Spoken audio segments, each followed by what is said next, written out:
The synopsis. Warning: this synopsis may contain spoilers. The film begins with a close-up of Jackie Kennedy, Natalie Portman. We are told we're in Hyannisport, Massachusetts in November 1963. A journalist, Billy Crudup, arrives at the home that Jackie is temporarily living in. He tells Jackie that he is sorry for her loss. She notes it's been 1 week and the press is writing really horrible things about her. She tells the journalist that she will be editing this conversation. He tells her that is unlikely.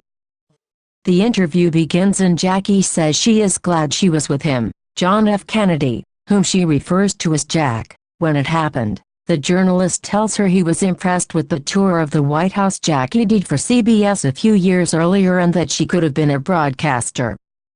We flash back to 1962, a year earlier, when Jackie is filming the special for CBS. Her social secretary, Nancy, Greta Gerwig, is there, reviewing some last-minute notes with Jackie. We then see footage from the special which would go on to have an audience of 56 million people. Jackie talks about how she is acquiring historical items for the White House since nothing in it is older than 60 years. She assures the American people that the restoration is being done on her dime instead of through taxpayers' money. She shows the reporter the room where they hired a conductor to play music for them. The reporter notes that the Kennedys seem to have an affinity for artists, musicians, writers, and poets. In present day, the journalist asks Jackie about her faith but she doesn't answer. She tells him she was a reporter once and suspects he wants to know about the sound the bullet made when it collided with her husband's skull. We flash back to a week earlier where Jackie is on Air Force One on her way to Dallas, practicing a speech she'll give in Spanish. When her husband and her exit the plane, they are greeted by a large crowd. Lyndon Johnson, John Carroll Lynch, and Lady Bird, Beth Grant, meet up with them and they continue on to a limo. In the present, Jackie tells the journalist, in graphic detail, what it was like having a piece of Jack's skull come off in front of her and his brains and blood in her lap. But she then tells the journalist he won't be publishing what she just said. He follows her suggestion and asks what the bullet sounded like. We hear a loud bang and see a motorcade racing the limousine to the hospital with Jackie and her dying husband in the back. Jackie is back on the Air Force One, crying, wiping dried blood off her face. She is summoned and goes out to the conference room in Air Force One where Lyndon Johnson is sworn into office. This is an overwhelming thing for Jackie to witness given what she has just gone through.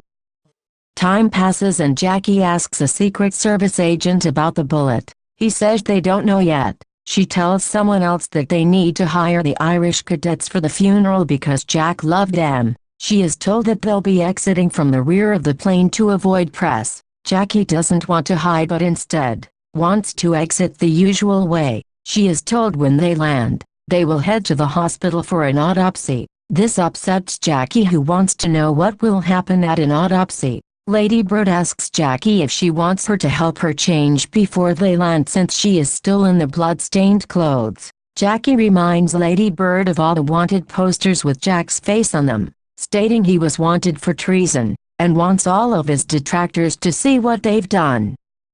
The plane lands and Bobby Kennedy, Peter Sarsgaard, enters. Bobby and Jackie exit the plane and ride in an ambulance with Jack's casket. Jackie wants the casket closed at the funeral but Bobby tells her he's not sure it can be since he was a head of state. She tells him Jack's head was blown to pieces and she tried to hold his head together. Jackie watches as they do an autopsy on her husband. Jackie wonders who the shooter was. She complains that her husband warned her they were going to nut country but things had gone so well in the other parts of Texas they visited.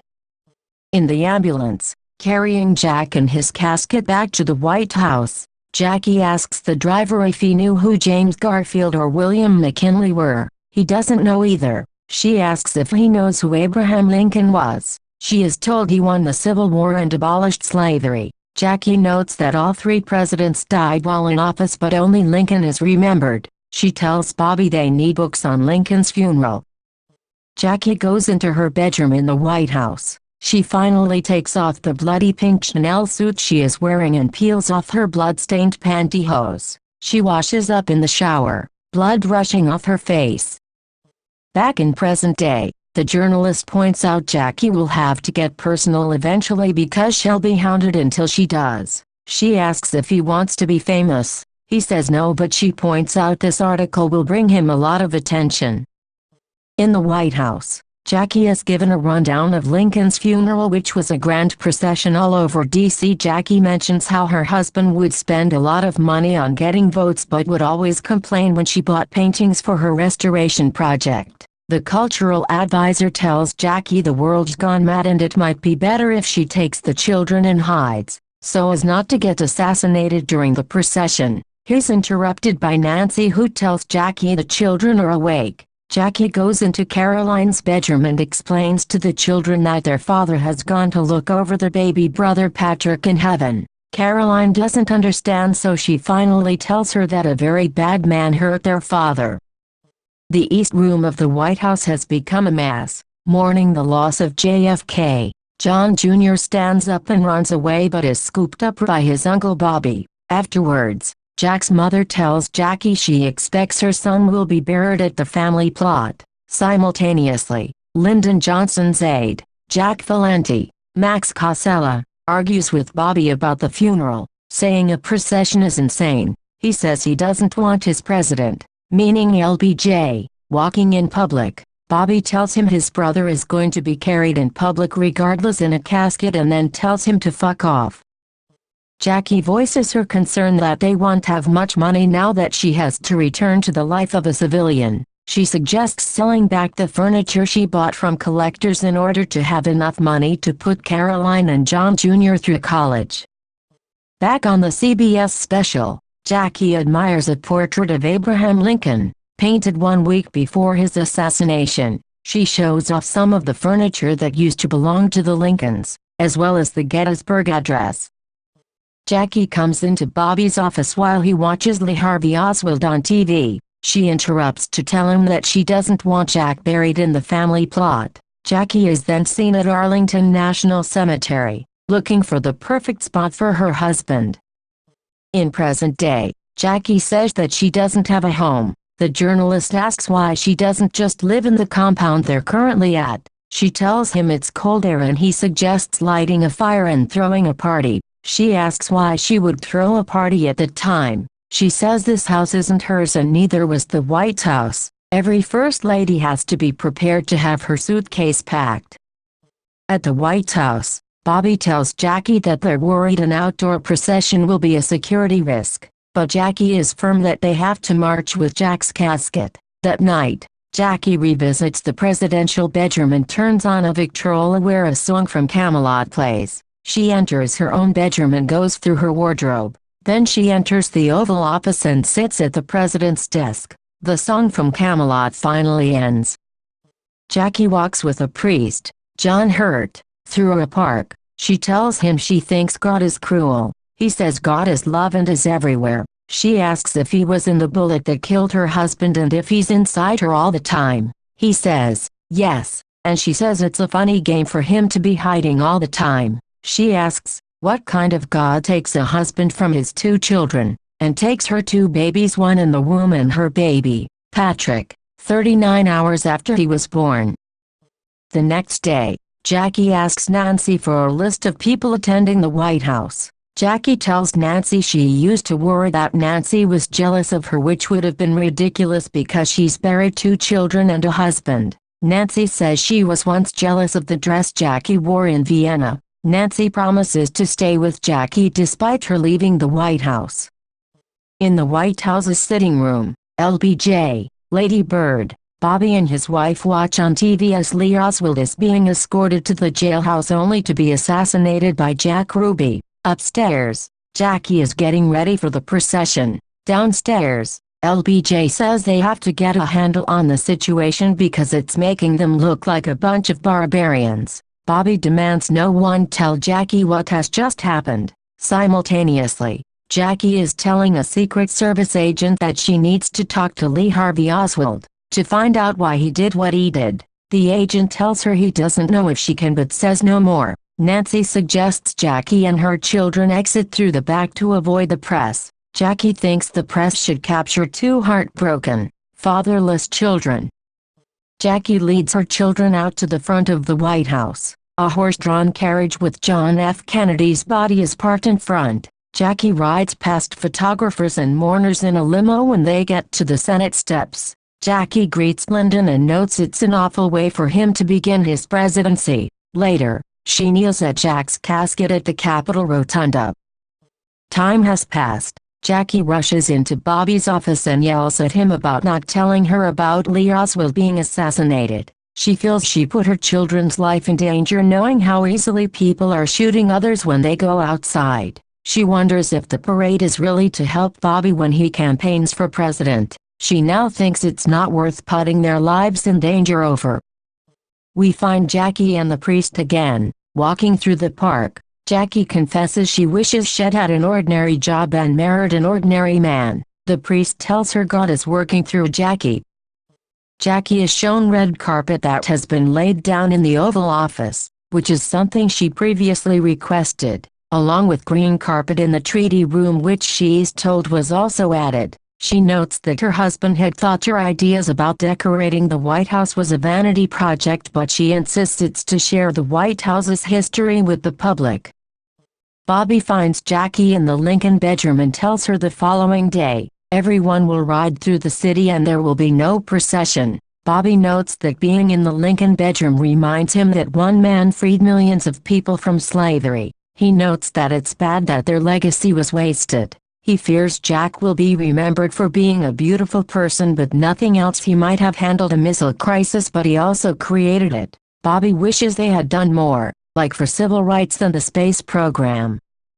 Jackie walks around the White House and sees workers packing up all her belongings. Finally, Jackie joins in, walking around and begins throwing things into boxes. She finds Jack Valenti in Bobby's office, unpacking his own belongings while having simultaneously arranged for hers to be packed up. He immediately tells Jackie he's just doing his job. Valenti notes that he heard Jackie has requested a more modest funeral. Jackie tells him she's changed her mind and wants a procession again where she'll walk to the cathedral. Valenti debates that the country couldn't endure another assassination and tells her a lot of head of state will be there, including a general who already has been threatened. Jackie tells him to deliver the message that she will walk with her husband the following day, even if alone, and if the general is so concerned about his safety, he can ride in an armored car and the millions of people watching won't blame him. She then repeats what he said, stating that she's just doing her job. In present day, Jackie tells the journalist that presidents will look up to her husband for years to come. He points out that her husband didn't do anything extraordinary like abolish slavery. The procession takes place with Jackie appreciating all the mourners who have come out. She is then seen talking to the priest again, admitting that she thinks the event wasn't to honor Jack but for herself. She tells the priest that before she walked with the casket, she wrote a letter stating that she wanted to die. If she was shot while going outside, she'd consider it a kind gesture. The march continues, with Jackie holding on to Bobby. In present day, she tells the journalist she has been lying when she says she doesn't remember the assassination, and then we see it. John F. Kennedy is shot in the head and he collapses onto Jackie, who is covered in blood. Panic ensues. She tells the journalist she felt she could have saved him if she had stopped the bleeding.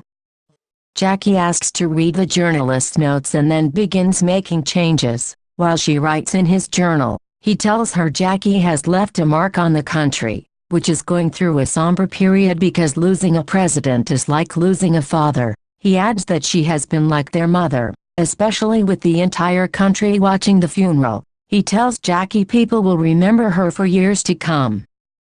It's a year earlier and Jackie is finishing the White House tour for the CBS special. Jack is interviewed and says he appreciates her effort to reacquaint people with the men who used to live in the White House before her. This is intercut with Jackie leaving the White House, watching Lady Bird go over fabric swatches, ready to undo all the decoration Jackie had worked on for years. Jackie and her children are loaded into a limousine and driven away.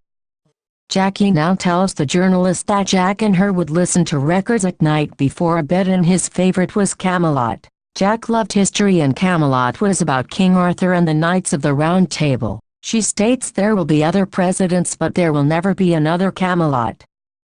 The priest asks Jackie why she wanted to talk to him. She has confessed she wants to die, but he tells her he is not burying her that day. He adds that there comes a time in man's search for meaning when he realizes there are no answers. The priest then confesses that every night, he goes to bed and wonders, is this all there is? He theorizes that everybody wonders the same thing. The journalist dictates the interview over the phone to his editor. He then leaves, wishing Jackie a good night. We see Jackie with the priest again, telling him how the journalist wrote down every word in his article has been reprinted all over the globe, and maybe they'll all believe in Camelot now. Later, the priest gives a sermon in front of Jack's grave. He has been buried next to his 2 children that died. In the White House, a plaque is mounted outside Jackie's former bedroom that reads, "In this room lived John Fitzgerald Kennedy and his wife, Jacqueline, during the 2 years, 10 months, and 2 days he was President of the United States." Jackie rides in a limo through D.C. She notices a man carrying a mannequin over her shoulder that looks like her, that is wearing the same Chanel dress she had worn. She sees workers unloading dozens of identical mannequins from a truck into a Macy's department store. The world has become fascinated with her. We see another clip from the CBS special where Jackie says she's proud of her husband. She is then seen seated in the White House with her husband and Bobby as an opera is performed, as discussed in the CBS interview. Yet on the soundtrack, instead of the classical music, all we hear is Camelot. The end of Jackie's synopsis.